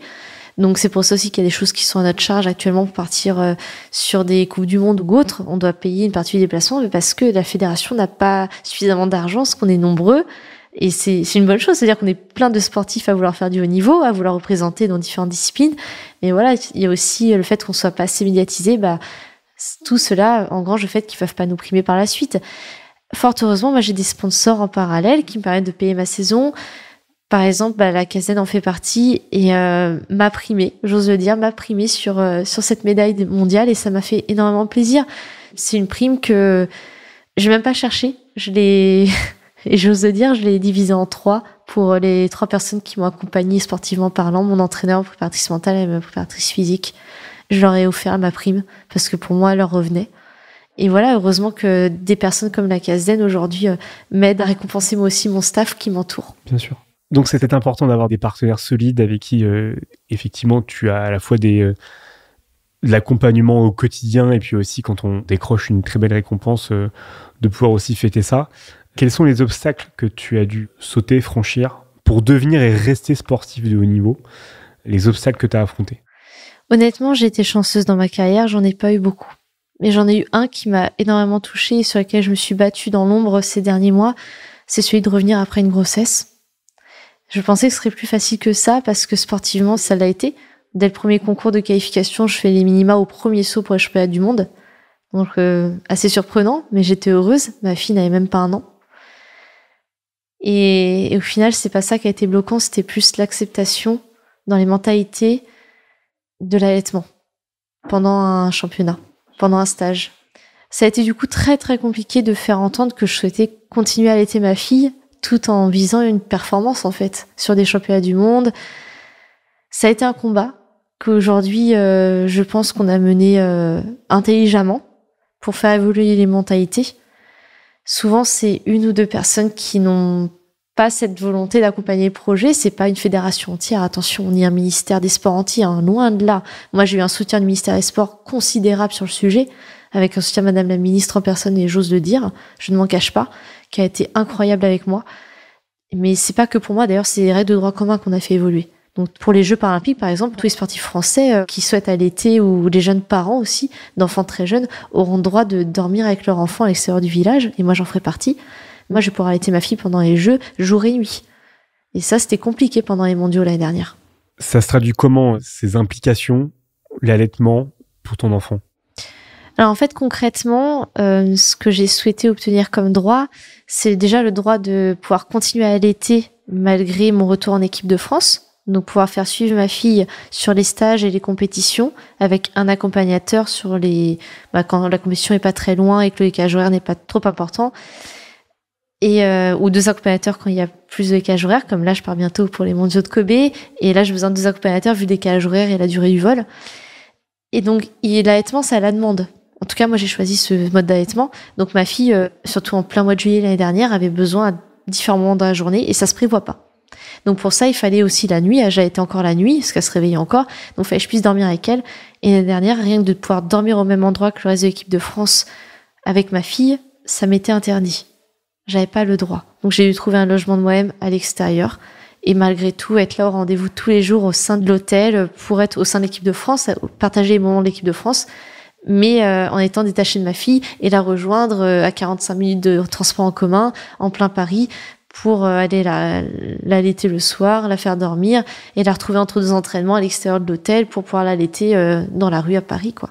On en était à ça. Ça a évolué maintenant. Ça sera plus le cas. Là, je pars sur les championnats du monde à Kobe avec le droit d'avoir réservé une chambre pour ma fille et moi et je vais pouvoir l'allaiter dans ma chambre. Elle va pouvoir dormir avec moi et l'accompagnateur sera aussi logé dans le même hôtel. Et ça, vraiment, ça peut paraître 3 fois rien, mais logistiquement, en termes de charge mentale, on a passé un cap énorme. D'accord, ok. Parce que c'est vrai que la performance, toi, elle était directe. Enfin, tu fais les minima dès le premier saut, mais ça t'a pénalisé, ça t'a vraiment freiné au quotidien. Tu as aussi contribué donc à ce que ça change. Est-ce qu'il y avait d'autres athlètes qui t'accompagnaient sur cette question? Sur le champ paralympique, en ce moment, je suis la jeune maman, on va dire. Mais sur le champ olympique, j'ai eu une chance, et j'ose le dire aussi, c'est que Clarisse Agayemnou, la judokate, a donné naissance à sa petite fille 2 mois et demi après moi. Et elle allait. Clarisse qui est multiple championne olympique. Exactement. C'est ça, on parle bien de cette judokate. On parle d'elle, oui. Donc ça peut faire aussi avancer les choses d'un point de vue sportif. Elle a énormément fait avancer les choses. Et en fait, moi, ce que j'ai demandé récemment et depuis plusieurs mois, c'est d'avoir les mêmes droits entre olympique et paralympique, parce que j'ai pas choisi d'être en situation de handicap. Donc j'aurais été valide, j'aurais eu les mêmes droits que Clarisse. Et là, depuis quelques mois, il y avait une différence. Et j'aurais dit, c'est pas contre Clarisse, c'est une amie à moi, je l'adore et on parle énormément ensemble. Et même elle a été révoltée par la situation, elle me le disait. Elle disait, pourquoi t'as pas les mêmes droits que moi? Et on a travaillé avec le ministère des Sports pour qu'on ait tous les mêmes droits, autant olympiques que paralympiques, parce qu'on n'a pas à avoir de différence alors qu'on est en situation de handicap, on a déjà notre handicap à gérer, c'est bon, quoi. Je pense qu'on a déjà notre lot. D'accord, et super. Alors si en plus sur la phase des Jeux paralympiques à Paris, il y aura vraiment 100%, on va dire, focus sportivement, et on laisse la charge mentale le plus possible chez soi, ou en tout cas à côté. Donc ça, c'est vraiment l'obstacle principal que tu as dû affronter toi récemment. On a parlé de l'approche financière, le mécénat, l'aide. C'est venu assez facilement. Est-ce qu'en contrepartie du mécénat, tu dois faire des interventions auprès des partenaires? Est-ce que ça, c'est quelque chose qui est contraignant, mais qui en même temps, ça fait partie du projet? Alors, il est vrai qu'en France, on est sportif professionnel sans l'aide parce qu'on n'est pas rémunéré pour ça, contrairement à d'autres pays. Donc, on a ce besoin de sponsoring, de mécénat, et c'est des contrats dans lesquels on doit répondre en parallèle à des sollicitations, donc des interventions, et c'est pas toujours à côté de chez nous. Donc ça nous prend sur notre temps de récupération, sur notre temps personnel. Moi, je le fais avec plaisir parce que en plus, j'aime beaucoup le dire, mes partenariats, donc sponsoring ou mécénat, c'est des partenariats de cœur que j'ai choisis. Vraiment. On s'est choisi entre nous, je pense. Donc j'en ai pas 1 milliard, mais je les cultive avec bienveillance parce qu'on s'entend très bien, il y a une histoire derrière. Mais du coup, en parallèle, ça fait de la fatigue, tout ça. Et je pense qu'en France, tant qu'on sera pas rémunéré comme on peut l'être dans d'autres pays, faudra prendre ce facteur-là en considération. Moi, j'ai un entraîneur qui le comprend. Par moments, ça l'énerve un petit peu, forcément, parce que il voit une semaine où d'un coup, je suis sur l'entraînement, je dois partir à Paris pour l'après-midi, revenir le lendemain matin pour être à l'heure à l'entraînement. Et moi, je fais suivre ma fille. Il me dit, quand est-ce que tu te reposes là? Donc lui, ça le pénalise sur la charge d'entraînement, mais on est tous logés à la même enseigne en France là-dessus. Je pense que tous les sportifs de haut niveau sont olympiques ou paralympiques. Attention, là, je fais pas de distinguo parce que j'en vois des sportifs olympiques qui préparent les Jeux et qui se retrouvent en train de faire des interventions avec le sourire. On est tous d'accord pour faire ça. Mais néanmoins, faut être conscient que sur le point de vue physique, ça a un impact. Donc je pense qu'il faut adapter les semaines d'entraînement. Ces cas-là, et le faire avec bonne intelligence, tout simplement. Et tu as répondu favorablement à cette demande d'interview via la CASDEN et bien sûr au regard des enjeux. Moi qui d'habitude fais les enregistrements dans mon studio à Paris, à mon appartement, je me suis déplacé et bien sûr on s'adapte pour qu'on prenne le moins de temps possible sur ta semaine de préparation aussi. Et tu vas pouvoir nous raconter un petit peu comment se déroule cette préparation d'une sportive de haut niveau. Dans un premier temps, il faut qu'on comprenne déjà la bascule sur le saut en longueur, le passage du paratriathlon au saut en longueur. Et après, bien sûr, on parlera donc de tes semaines d'entraînement, comment tu abordes les Jeux paralympiques. Alors, comment tu t'es retrouvé à passer d'une discipline plutôt d'endurance à une discipline avec de l'intensité très ponctuelle, le saut en longueur? Raconte-nous. Alors, paratriathlon, moi, j'étais passionnée. En plus, j'avais cette chance d'être plutôt performante. Et donc, je fais championne du monde en 2016, en juillet, et je pars pas aux Jeux de Rio. Très compliqué émotionnellement d'apprendre que ma catégorie n'est pas retenue. Je décide de continuer par un triathlon en 2017 et l'entraîneur national reçoit l'information plus tôt. Il l'attendait pour moi, il savait que c'était compliqué. J'avais très mal vécu Rio, que j'avais pas pu faire du coup. Et il reçoit l'information en 2017 comme quoi pour 2020, pour Tokyo, ma catégorie ne sera toujours pas représentée en paratriathlon au niveau international. Et ça, c'est des choix très arbitraires, on n'y peut rien. Personne n'y peut rien. Donc là, il m'a dit, non, moi je veux bien que tu continues, il n'y a pas de souci, t'es bonne en équipe de France ici. Donc tu seras championne du monde toute ta vie. Et ça, je me rappelle très bien qu'il m'a dit ça, mais tu seras championne du monde toute ta vie, toi, il n'y a pas de problème. Il fait, le problème, c'est que tu feras jamais les Jeux à ce rythme-là. Donc il fait, t'as le potentiel de faire les Jeux. Et tu mérites de faire les Jeux. Si tu veux, je t'aide à la reconversion. Il m'a dit, ce qui est bien, paratriathlon, t'as 3 disciplines. Tu veux faire quoi? Athlétisme, cyclisme ou natation? Je lui ai dit, natation, non. Il fait, pourquoi? Je lui ai dit, mais parce que je viens d'une natation valide en niveau régional seulement et je ferai jamais les temps que je faisais avant, donc non. Je serai toujours dans la comparaison, je vais très mal le vivre. Je vois déjà à l'entraînement ce que ça donne. Paracyclisme, je pense que j'ai aucune chance parce que je suis quand même pas très très bonne et j'ai peur des vélodromes, donc c'est non. Je crois qu'on va faire de l'athlétisme. Et il m'a dit d'un côté, je t'aurais conseillé parce que c'est là où tu rattrapes la concurrente à chaque fois en triathlon. Et donc, il me dirige vers la Fédération française handisport et le parathlétisme, il fait le lien. Je me reconvertis et on m'annonce que dans ma catégorie de handicap, il n'y a pas plus long que le 400 mètres. Et là, je viens du 5 km à pied, voire du 10 km à pied. Et là, je me dis, ça va être dur. La reconversion va être très, très dure. Mais pas le choix. C'est 100 mètres, 200 mètres ou 400 mètres. Ou saut en longueur. Je dis, alors, saut en longueur, jamais je sauterai dans un bac à sable. Ouf. On va se mettre aux 400 mètres. Attention à cette phrase. Parce que... j'ai dit ça à l'époque. J'ai jamais vous ferez sauter ça. 2018, je me pointe sur un 400 mètres avec une allure de demi-fondeuse. Très clairement, je savais pas sprinter. C'était très, très drôle. Donc, je fais 400 mètres, mais je suis quand même vice-championne d'Europe cette année-là. Et même sur 200 mètres, je suis vice-championne d'Europe. Donc, on se rend compte que j'ai quand même des capacités à faire quelque chose. Mais très clairement, on voit que je manque de force et de vitesse. Et le problème, c'est que 2018, donc, je fais ces résultats-là. Je me qualifie très rapidement pour les mondiaux l'année d'après à Dubaï pour 2019, fin 2019. Mais en fait, début d'année 2019, je tourne en rond sur cette piste à faire du 400 mètres. C'est qu'à le dire, c'est le tour de piste. Mais j'en pouvais plus les entraînements. Et j'ai l'honnêteté de le dire à mon entraîneur, qui entraîne que des valides. Donc là où j'étais à côté de Lyon. Et il me dit, écoute, j'ai pas de solution à ton problème là. Je dis, faut que je travaille ma coordination. J'ai un gros problème de coordination depuis mon accident. Est-ce que je pourrais pas faire un tour au sautoir en longueur? Et là, moi qui lui avais dit jamais je ferais de saut en longueur, il comprend pas, il me dit vas-y, va avec notre entraîneur une fois par semaine. Ouais. Donc je fais un essai, 2 essais, 3 essais, un entraîneur national passe nous voir et me voit sauter en longueur. Il me dit mais attends, ce que tu fais c'est loin d'être ridicule. Et il m'aligne sur les championnats de France comme ça. Et en fait, je fais dès le premier saut les minima pour les championnats du monde de Dubaï 2019. Magnifique. C'est quoi les minima pour Alors à l'époque, je me rappelle plus, mais c'était 4 mètres 10, quelque chose comme ça. D'accord. Donc je me présente à Dubaï avec 3 concours à mon effectif seulement de ma carrière. Je me présente, je suis juste heureuse d'être là. J'avais fait le 400 mètres le matin en championnat du monde, les séries. Je savais que j'étais sélectionnée pour le lendemain matin pour la finale. Et donc j'avais concours entre les deux. Schéma horrible. Sur 10 jours de championnat, il se passe ça, c'est un manque de chance, quoi, d'avoir toutes les épreuves en 24 heures. Et je me présente sur le sautoir, je me rappelle toujours un dimanche soir. Et heureuse d'être là, j'étais 8e sur 9 normalement au classement général. Je passe en finale, je suis déjà heureuse au bout de 3 sauts. Et au dernier saut, je passe 4e. Et là, on réalise que je décroche mon quota pour les Jeux paralympiques de Tokyo. Mais en fait, ce rebond sur le saut en longueur n'était pas du tout prévu, faut être très honnête. Et de là, j'ai commencé à prendre, suite à cette qualification, j'ai pris le saut en longueur au sérieux. Mais avant, pas du tout. Moi, j'étais 400 mètres et saut en longueur, c'était le fun. Donc, c'était pas du tout prévu, vraiment. Depuis, je me suis focalisée là-dessus et que ma fédération s'est mis d'accord pour que je sois très focus que sur saut en longueur et mettre le 400 mètres et 200 mètres de côté. Mais vraiment, c'était pas le schéma qui était prévu.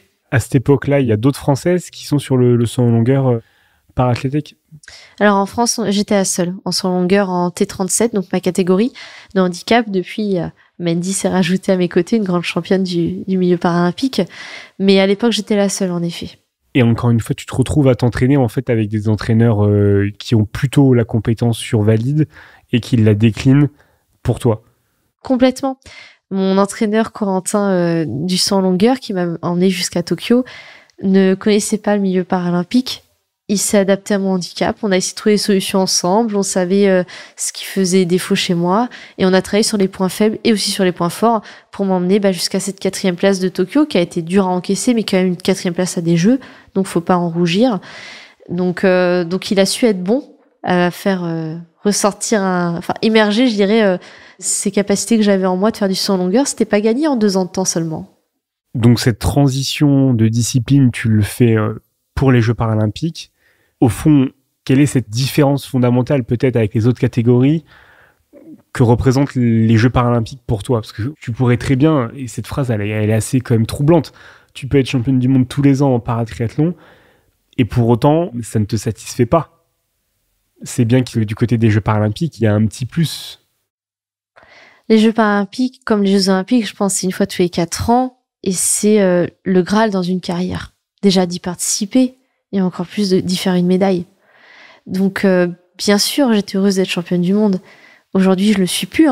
Je suis 3e au mondial l'année dernière et je suis déjà très satisfaite de ce résultat-là. La place de championne du monde en parathlétisme, elle est quasiment impossible pour moi. Faut être très, très lucide. Donc, je savais en arrivant en parathlétisme que je ne serais plus jamais championne du monde. J'ai renoncé à ça. Mais pour l'envie de participer aux Jeux paralympiques et de faire une médaille aux Jeux paralympiques. Donc c'est un choix qui est dur, parce qu'être championne du monde toute sa vie, c'est super aussi. Mais moi, je rêvais des Jeux. Et je m'étais fixé ça, en fait, avec mes rééducateurs.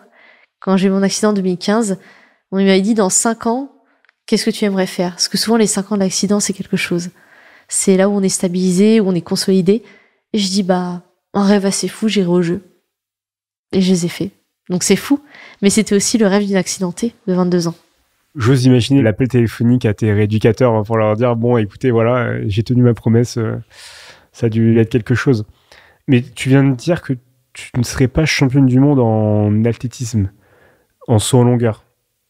C'est-à-dire qu'il y a un écart trop important entre la championne du monde actuelle et tes performances. Alors j'ai noté 4,76 m, qui est le record que tu as fait sur ton dernier saut, ton 6e saut à Charletti à Paris. La première est à quel niveau et est-ce que les 2 premiers sont trop devant en termes de préparation ou de résultats? Alors, la deuxième, qui est une américaine que je respecte énormément, fait le jour de Charletti, refait son record personnel parce que je pense que je l'ai mis un peu la pression sur mon premier saut et elle bat les 5 mètres. Elle fait 5 mètres 0, il me semble, de mémoire. Donc déjà, il y a un petit gap, 15 cm, c'est pas rien. Faut mettre les choses dans leur contexte. Mais surtout, en fait, la première, qui est une chinoise, qui est indétrônable depuis des années, qui est talentueuse, il faut le dire. C'est du talent, ce qu'elle a dans les jambes. Donc le jour de Charletti, elle fait record du monde, comme à chaque grand championnat. Elle est toujours présente. Elle fait à chaque fois le record du monde. Elle était arrivée avec 5,22 m, elle fait 5,33 m. Et en septembre dernier, aux Jeux parasiatiques, elle fait 5,45 m. Donc elle est impressionnante. Elle est talentueuse. Moi, je me suis levée pendant le concours pour la saluer quand elle a fait le record du monde à Charletti. C'était une prouesse. Il faut savoir dire les choses. Moi, je sais que tout le monde aimerait entendre que oui, je vais être championne paralympique demain. Honnêtement, j'aimerais l'être. Mais il faut être aussi un minimum lucide, en fait. Et je suis consciente qu'elle est vraiment au-dessus. C'est un ovni à mes yeux. Elle est au-dessus de nous.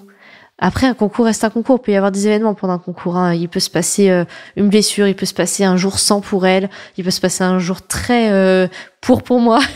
Ok, mais aujourd'hui, oui, je me le souhaite aussi, bien sûr. On travaille pour ça avec mon entraîneur, avec l'ambition de la médaille, bien entendu. On vise l'or et on verra ce que j'obtiens. Mais aujourd'hui, sur le papier, je suis pas vouée à être championne paralympique. Contrairement au paratriathlon où j'étais sur le papier championne du monde tous les ans. Hein. Parce que j'avais fini première avec 5 minutes d'avance. Donc j'avais une grosse marge sur la deuxième. Là, ça va être déjà... faut le faire le podium aux Jeux paralympiques, hein, c'est dur. Ok, donc sur les 2 premiers, il y a un gap, ok, d'accord, mais en même temps, comme tu le dis, tout peut se passer et d'ici là aussi, avec ton entraînement, peut-être que ça peut aussi avancer, mais par contre, après, ça se joue dans un mouchoir de poche et donc là, il y a totalement une médaille de bronze à aller chercher. Complètement, en fait, en arrivant à Charletti l'année dernière pour les mondiaux, on savait qu'il y avait en effet ces 2 premières et le reste du monde. Et dans le reste du monde, j'en faisais partie. J'étais annoncée 5e sur 6, on était 6 au concours, de par mes performances. Donc déjà, je fais l'exploit d'être 3e, ce qui n'a pas surpris mon entraîneur, ce qui m'avait entraîné toute l'année pour, et lui était conscient de ce que j'avais dans les jambes ce jour-là. Mais néanmoins, ça reste un bel exploit que j'ai confirmé, parce que je fais 4,73 m au premier saut, 4,76 m au dernier saut, c'est pas l'histoire que d'un saut. Donc puis ma densité de saut sur le concours fait que voilà, on voit que j'étais en forme et j'avais des capacités nouvelles depuis mon retour de grossesse. Et donc moi, j'essaye maintenant d'inverser un petit peu la tendance, c'est-à-dire que qu'il n'y ait plus les 2 premières devant et le reste du groupe, j'essaye de créer un écart avec le reste du groupe et qui est certes les 2 devant, mais que moi je me rapproche de la deuxième et que maintenant il y a un fossé avec derrière pour que je sois un peu plus confortable et être sûr, entre guillemets, même si on n'est jamais sûr, d'aller chercher une médaille au jeu. Comment t'expliques cet écart? Est-ce que au sein des catégories de handicap, parce que tu l'as dit, c'est en T37, de manière générale, dans le monde du parasport, il y a des classifications en fonction de handicap. La classification T37 correspond au fait, pour les sauteurs en longueur, d'avoir un mouvement d'un côté qui est modérément limité. Donc c'est ton cas sur le côté gauche. Est-ce que peut-être elle est moins limitée que toi? Elles sont moins limitées que toi? Comment on appréhende ça, en fait, d'un point de vue sportif? Alors, je pense qu'au début, on se pose plein de questions quand on est sportif de haut niveau et qu'on atterrit dans une catégorie parce qu'on voit des disparités entre nous. Et elles sont normales. Parce que déjà, faut remettre les choses comme elles sont. Il n'y a pas 2 hémiplégiques qui sont égaux sur Terre. On a tous une hémiplégie qui nous est propre. Voilà, c'est un handicap neurologique, donc qui se traduit différemment selon la personne. Donc déjà, ça, il faut en tenir compte. Pour le public, c'est important d'en parler parce que souvent on me pose la question. Et souvent on m'a dit, oui, mais, et c'est pas contre elle, parce qu'elle est talentueuse à mes yeux, la chinoise, elle a pas ton handicap. Mais qui a le même handicap que moi? Personne. Ok? On est tous différents. Deuxièmement, quand on est dans des catégories de handicap, on passe par les classifications internationales, bien sûr, avec des médecins qui sont pas de notre pays. Ils font leur travail au mieux. C'est une classification qui est très subjective. On y repasse pour ça assez souvent. Nous, les T30, tous les 4 ans, on est revu par des médecins différents. Donc, bon, ça reste du subjectif, mais quand même bien rencardé. Mais c'est une fourchette de points. Donc, suite au testing musculaire, on a plus ou moins de points et ça nous permet de nous mettre en T37 ou T38 moins hémiplégique. D'accord. Moi, je reste T37. On m'a reclassifié l'année dernière. On m'a dit que j'étais en fourchette basse. Donc, je suis pas avantagée dans ma catégorie. Donc, on peut imaginer que je sais pas, peut-être que la chinoise, elle est plus dans le haut de la fourchette, donc voilà. Elle pourrait passer T38... Peut-être un jour, je sais, ou jamais. D'accord. Ou oui. Juste, elle a de la chance d'être là où elle est, et c'est son handicap qui veut ça. Par exemple, actuellement, j'étais la seule à être appareillée de la jambe dans ma catégorie, mais je suis classifiée avec mon appareillage. Sans mon appareillage, je serais même pas avec elle, je serais dans une catégorie encore plus en dessous. Donc oui, et puis moi, je suis accidentée de la route. Elle, je pense que c'est de naissance. Donc le corps, il s'est pas adapté pareil. Moi, je suis née en étant... on va dire pareil des 2 côtés, et c'est plus le cas. Donc, entre guillemets, j'ai que 9 ans de recul sur mon handicap. Elle a plus de 20 ans d'adaptation de son corps. Donc, on peut pas comparer. Et même avec l'américaine, je pense que l'américaine, c'est une naissance, et pourtant, c'est pas du tout pareil que la chinoise. On voit qu'elle est plus handicapée au niveau du pied. Donc, en fait, faut arrêter ces comparaisons-là, honnêtement. D'accord. Parce que le public se perd là-dedans, et on est toujours dans une recherche de « Ah oui, mais elle a gagné parce qu'elle est moins handicapée que toi ». Non, elle est dans la catégorie qu'elle mérite. Elle a été vue je ne sais combien de fois par des médecins. Voilà, on arrête le débat, c'est comme ça. Si on veut vraiment que des personnes qui soient comme nous, on aurait je ne sais combien de catégories, ça ressemblerait plus à rien. Bien Donc, sûr. Faut accepter. De toute façon, quand on signe en handisport, on accepte ça. Et je pense que quand on est en accord avec ça, on vit beaucoup mieux sa carrière de sportif de haut niveau en handisport. Totalement. Mais c'est en même temps une question légitime parce que c'est un écosystème particulier, le passage par les médecins, On le retrouve sur d'autres sports, enfin tous les sports avec des handicaps, justement le basket fauteuil par exemple, il y a un système de points, donc il y a un mélange des personnes et tout le monde y trouve son compte en fait. Tout le monde a une place sur le terrain. Et alors cette préparation pour les Jeux, ces Jeux qui se dérouleront du 28 août au 8 septembre à Paris, comment tu l'abordes? Je tiens à préciser aux auditeurs qu'on tourne ce podcast, on est le lundi 29 avril, donc peut-être que voilà, d'ici là il y aura d'autres changements, mais depuis quand tu prépares ces Jeux? Et sur ces mois qui restent, comment tu as organisé ton planning d'entraînement? Alors moi, je les prépare depuis que j'ai repris l'entraînement. Ma fille avait 4 mois. Hein. Donc je les prépare depuis ce moment-là. C'est-à-dire C'est-à-dire en septembre 2022. D'accord. Voilà. Je les prépare depuis ce moment-là, parce que j'avais cette ambition de revenir pour Paris. C'était mon challenge que je m'étais fixé avec mon entraîneur. Et mon mari, bien sûr, qui est en accord avec ça. Donc c'est des choses qui se préparent sur du long terme. Mais il est vrai que je suis délivrée, entre guillemets, de cette recharge de sélection. Parce que je n'ai pas cette recharge de sélection, étant donné que je suis déjà sélectionnée depuis ma médaille l'année dernière. Donc je suis libérée sur ce plan-là, je vais pas chercher un minima actuellement, contrairement à d'autres de mes camarades dont je souligne vraiment le courage et l'abnégation qui sont déjà sur les compétitions, aller chercher des minima, des pics de forme pour chercher vraiment la place pour les Jeux, et c'est compliqué. Donc c'est louable ce qu'ils font, mais moi c'est pas mon cas, je travaille actuellement dans l'ombre. Je fais un gros travail de fond pour combler ces points faibles que j'ai, notamment la force et la vitesse. Là, je dévoile rien de confidentiel. Quelqu'un me voit sauter, il le comprend très vite que ce sont mes points faibles par rapport à la chinoise, notamment. Donc, puis on continue à travailler ma technique de saut, qui est un petit peu mon point fort, mais il faut toujours continuer à la perfectionner. Donc moi, j'ai fait un passage hivernal très très bref, contrairement à d'autres de mes camarades où je suis sortie qu'une seule fois sur le championnat de France, où je suis championne de France et je bats le record de France en salle dans ma catégorie de handicap. Donc j'étais très heureuse de ça. Ça montrait que le travail était bon actuellement. C'était quand? C'était le 10 février à Saint-Brieuc, en Bretagne. Donc c'était ma seule sortie. Depuis, je suis pas ressortie. Et je vais refouler un sautoir extérieur pour la première fois là dans quelques jours, on va dire dans 3 semaines, le 18 mai à Kobe, au Japon. Je me présente sur les championnats du monde de parathlétisme. Ma médaille étant remise en jeu. J'ai hésité à y aller. Ça fait un gros déplacement avec une petite fille en bas âge, une grosse logistique à mettre en place. Mais c'était dur de se dire, je laisse ma médaille à quelqu'un sans au moins essayer de la défendre. Donc voilà, la médaille étant remise en jeu, on va essayer d'aller la récupérer, voire de faire mieux. Bien sûr. D'accord. Donc, puis ça nous permettra de faire en fait un point d'étape aussi sur ce qu'on a travaillé actuellement pour savoir si on est sur la bonne voie ou pas, si ce qu'on avait identifié comme point faible commence à être compensé ou pas du tout, si ça prend pas du tout sur un concours de 100 longueurs. C'est ce qu'on voit à l'entraînement est différent de ce qui se passe en concours. Hein. À l'entraînement, jusqu'à une semaine avant les mondiaux, je dépassais pas 4,45 m. Voilà, faut le savoir. Donc, c'est comme ça. Il y a 30 cm qui sont apparus sur l'effet Charletti. Et pas qu'une fois. Pas qu'une fois. Oui, bien sûr. Donc, ça qui est beau, c'est que l'émulation, tout ça, on sait que les jours de championnat, on est une autre personne, quoi. Très clairement. Donc voilà, on va passer par le championnat du monde. Ensuite, je passerai par le Handisport Open de Paris, le HOP, en juin à Charletti. Je vais retrouver mon sautoir préféré, ma piste, qui m'a vraiment réussi l'année dernière. Les championnats de France à Albi en juillet, dernière compète de réglage. Dernière vraiment compétition avant les Jeux et ensuite ce sera les Jeux. Donc on est sur des compétitions très ciblées, un maximum en France hormis Kobe, mais là on n'a pas le choix du lieu pour le championnat du monde, et c'est quand même un championnat du monde. Dernière fois où je vais être confrontée aussi avant les Jeux, c'est très certainement la chinoise. Donc je suis pas sûre qu'elle vienne à Paris pour le hop. Donc voilà, il fallait chercher cette confrontation une dernière fois pour voir son état de forme, comment moi je gère mes émotions, parce que je suis toujours arrivée en outsider aussi. C'est la première fois où j'arrive sur un championnat en n'étant pas outsider. Il faut défendre sa médaille. Et là, c'est psychologiquement, mentalement, c'est une autre préparation. Et pareil pour les Jeux, en fait, là, je suis annoncée comme une chance de médaille. Et il faut savoir le porter sur les épaules. Hein. C'est pas évident. Pour moi, qui n'ai jamais eu confiance en moi depuis toute petite, même sur ma capacité à réussir des études, et dans le sport, c'est pareil, il faut le savoir. Donc, c'est un de mes points faibles qu'on travaille avec ma préparatrice mentale, parce qu'il faut arriver avec des armes, et notamment avec le mental qui va avec. D'accord, donc plutôt rythmé par quelques compétitions internationales jusqu'aux Jeux paralympiques. Mais même d'un point de vue à la semaine, comment tu répartis ta charge de travail? On voyait dans la partie 1 que tu étais quand même à 50% sur ton lieu de travail professionnel à accomplir tes missions. C'est quoi une semaine type avec Manon Geneste?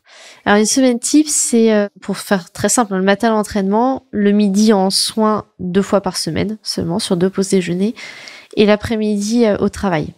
Actuellement, depuis très peu de temps, on va vraiment commencer d'ailleurs en mai, réellement, je vais être un peu plus détachée.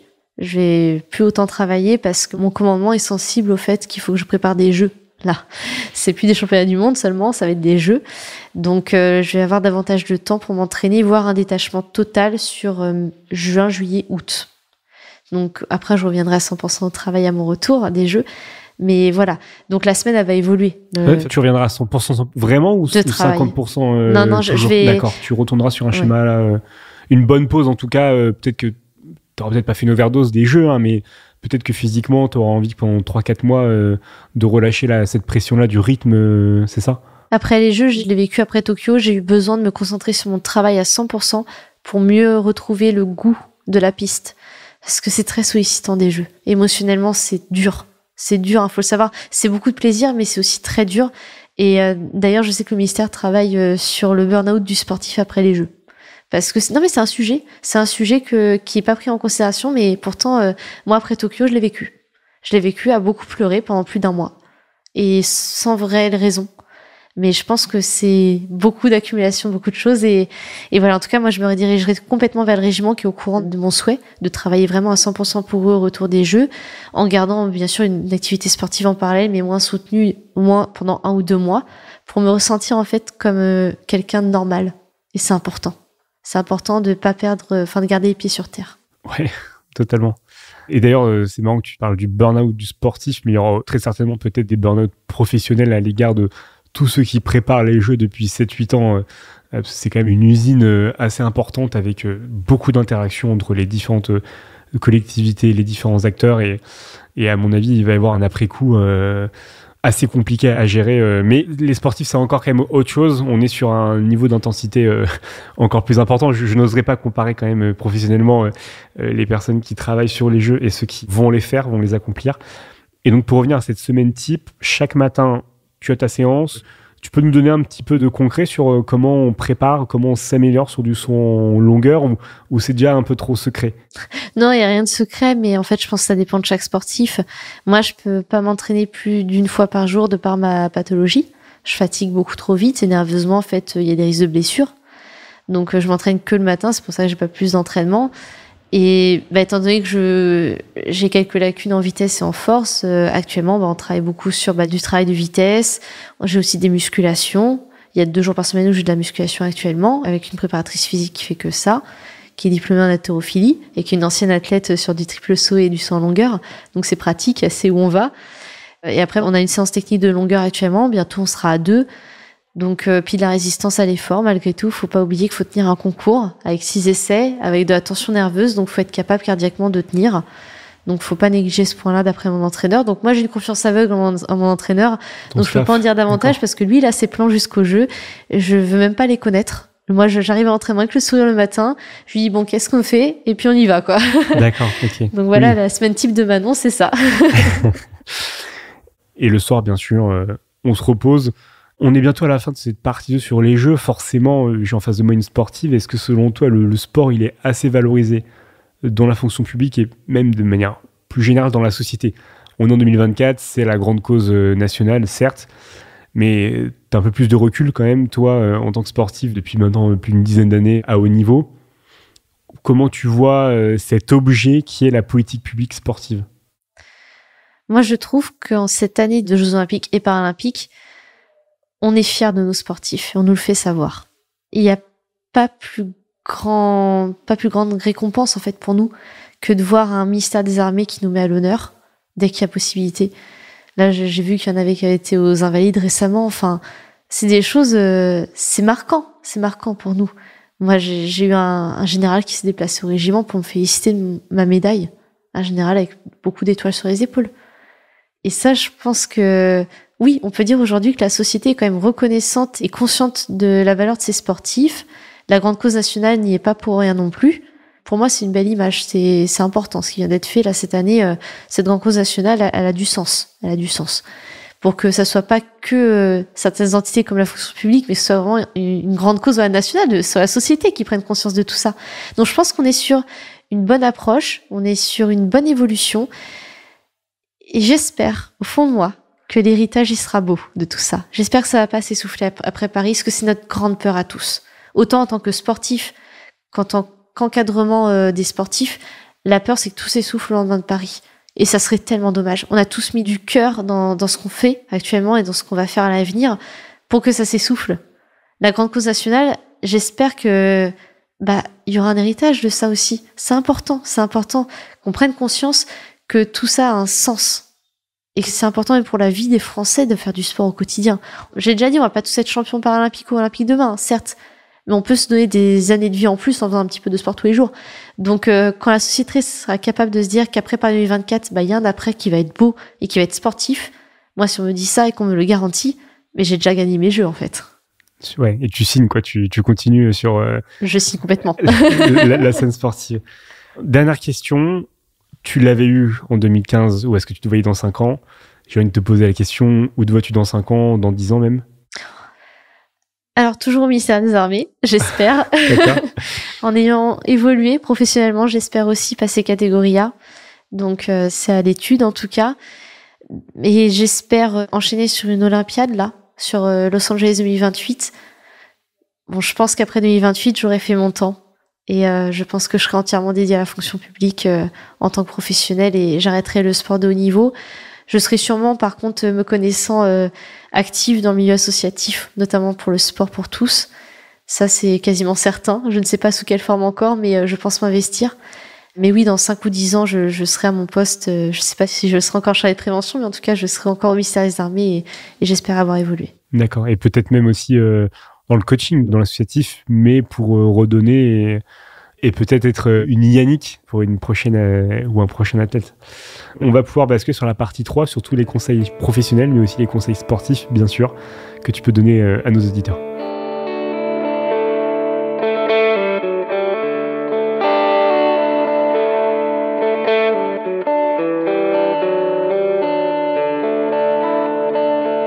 Partie 3 sur les conseils professionnels. J'aime bien toujours poser cette question en tout début de partie 3 sur une situation dans laquelle tu t'es retrouvé professionnellement.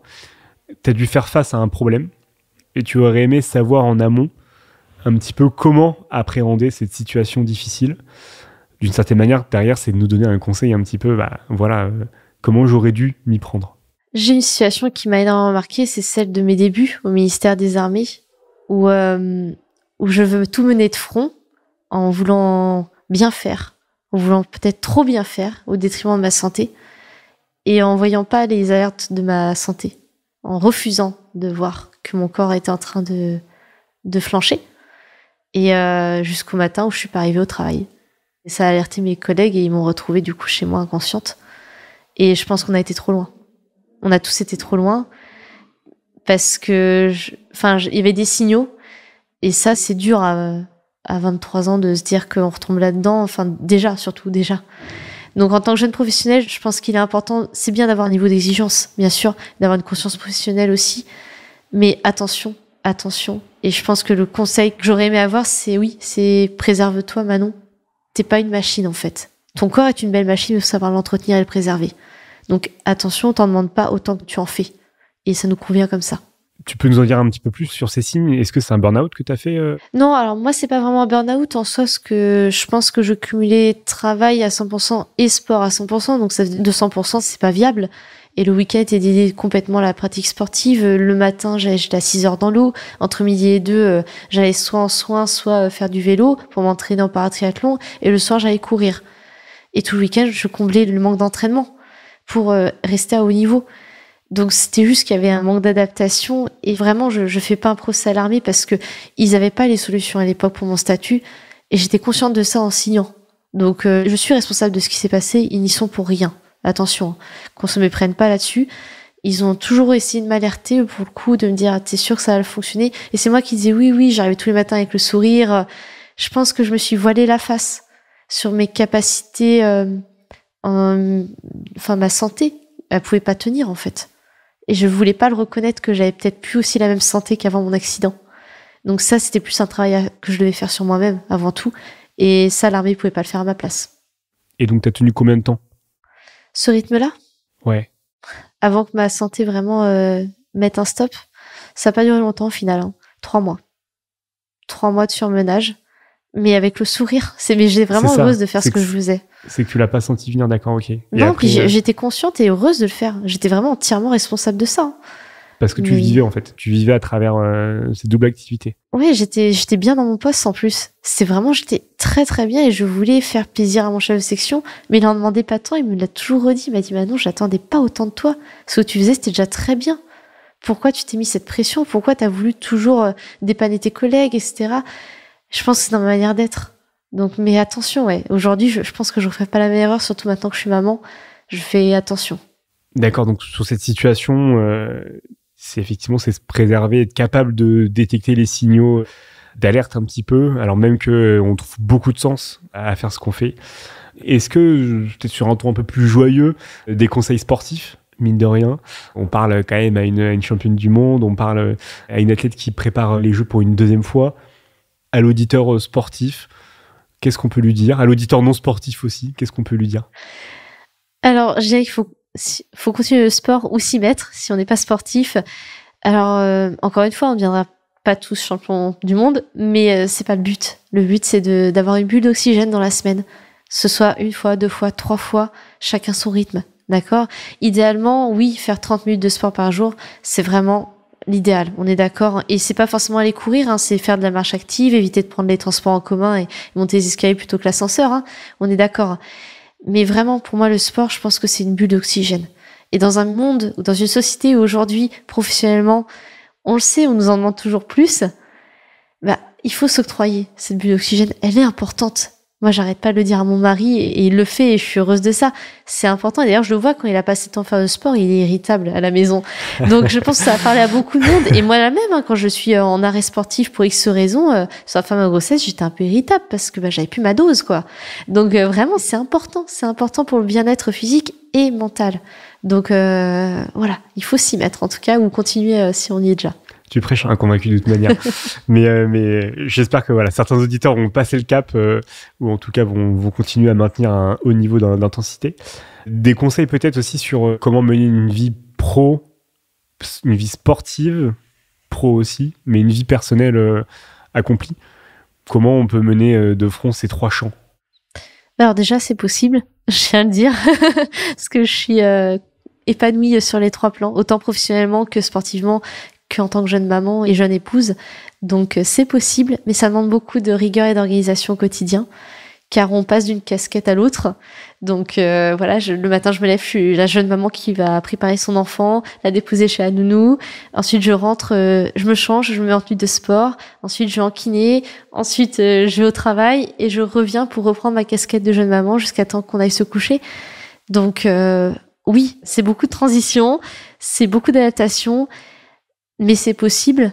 Donc, mais voilà, faut juste être conscient que faut être très, très rigoureux et très organisé. Et je pense qu'à partir de là, c'est faisable. Et surtout, faut être en accord avec cette gestion-là. Surtout. C'est surtout ça. Il faut que la personne qui partage ta vie soit d'accord avec ça. C'est important. Parce que c'est un travail d'équipe. Sans mon mari, ce serait pas possible. Tu l'as dit tout à l'heure, avec accord de ton mari sur justement se porter sur les jeux. Ça m'est resté, mais effectivement, c'est aussi un projet de vie, un projet commun et, c'est mieux si c'est dit, si c'est convenu, sans forcément que ça soit une difficulté pour le couple. Qu'est-ce qu'on lit? Qu'est-ce qu'on trouve sur la table de chevet de Manon Geneste? Est-ce qu'il y a 1 ou 2 conseils de lecture, selon toi, pour nos auditeurs? Que ça soit sportif, que ça soit militaire, que ça soit carte libre. Alors moi, je lis pas beaucoup de choses sur le milieu sportif ni militaire, parce que je pense que je suis trop baignée dedans pour le moment. J'en lirai peut-être après ma carrière. Mais, ou tu écriras, peut-être aussi. On verra. Mais non, en ce moment, en tout cas, je lis beaucoup sur tout ce qui est psychologie et sur tout ce qui est l'inconscient qu'on va faire hériter à notre fille notamment. Donc psychogénéalogie, les choses comme ça. Donc moi, c'est mon petit conseil, c'est que je suis persuadée qu'on a un héritage qu'on donne à nos enfants dont on n'est même pas conscient de ce qu'on a pu vivre ou même ce que nos parents ont pu vivre. Et donc je suis très sensible à ça actuellement parce que je vis des choses fortes dans ma vie. Je pense que l'accident reste un traumatisme à part entière. Les échecs sportifs sont des petits traumatismes. Les grandes victoires, faut savoir les encaisser aussi. Et tout ça, je veux que ça ait un impact positif sur ma fille. Donc actuellement, je fais en sorte que ma carrière sportive et mon parcours de vie restent un ancrage très positif pour ma fille. Super.